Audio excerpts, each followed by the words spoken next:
firmly believe that it is our role as kayako to nurture the revival of te ao Māori and te reo Māori through normalising and validating them in our classroom program.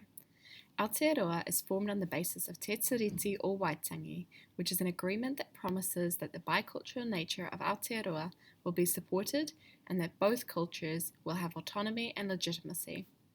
As a kayako of many Māori students, I take this responsibility very seriously, and I aim to ensure that both cultures are incorporated into my learning environment. Tatayako provides some clear guidelines around competencies for kayako to ensure they are meeting their obligations under Te Tiriti o Waitangi. The first concept I'll explore is manaakitanga, which is characterized by showing integrity and respect towards Māori language, culture, and beliefs. In my current context, I believe that I show high levels of respect towards te ao and te reo Māori, and actively seek to validate both. I am content with the level of te reo that is weaved into my classroom program, as all of my instructions are given in te reo, as well as many other phrases that are used throughout the day. As an immigrant in Aotearoa, I have made the decision to learn te reo Māori at evening classes to ensure that I am proficient enough to speak in te reo to the students.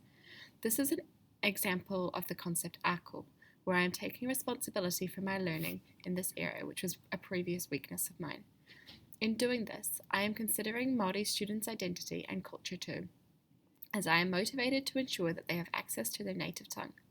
Being Irish, I struggle with regret of not being able to speak my native tongue, and these feelings have motivated me to do my best so that my students don't have to experience the same feelings of loss. I have found that my students, both Māori and non-Māori, enjoyed te reo Māori in the class, and this helps to affirm my decision to base my instructions around it.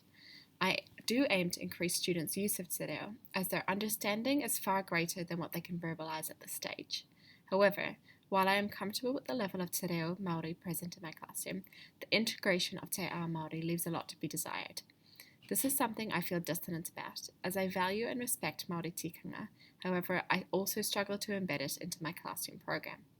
I believe that the school setting is part of the influence of this, as our school means well. However, we still primarily operate within the tokenistic level of things and in our implementation of tikanga Māori. The position held by the kura can heavily influence kayako's practice, as it can feel demoralizing to try and enact change in this area if you're not supported. Our school is actively seeking to improve its practice in this area, which I tautoko and have respect for. However, the process itself is challenging and time-consuming too. The concept of whanaungatanga is outlined in Tatayako, and it encompasses actively working with Māori whānau and the wider community to support integration and authenticity of te ao Māori in education. My school engages the Māori whānau through whānau hui, whereby we have discussions with Māori whānau about how we are weaving tikanga Māori into our kura. These conversations are essential to ensure that we are enacting the principle of partnership and building genuine connections with our Māori community. These robust conversations help to guide us in where to explore next, and also give us a sense of what the community values, which we act upon, which indicates the concept of wānanga. These whānau kura connections are a key strength of my school's bicultural practice, and have led to the implementation of mihi whakatau, matariki celebrations, and other important cultural occasions. Through the acknowledgement of these occasions, we also acknowledge the unique role held by tangata whenua in Aotearoa, and establish an environment that supports learning about the language, culture, and identity.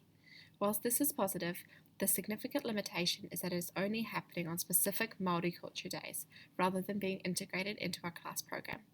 Tikanga such as pepeha, karakia, and waiata isn't truly being valued, as it is becoming a novelty item which moves it towards tokenism and takes away from the significance behind these traditions. Whilst my school and I enact many of the competencies outlined in Tatayako, there is still much to be done to truly provide equity for our Māori students. Progress has recently been made with the introduction of cultural celebrations and occasions, but our next step is to move away from tokenism, where concepts are explored briefly, and to move towards validation of tikanga Māori as a central aspect of our kura.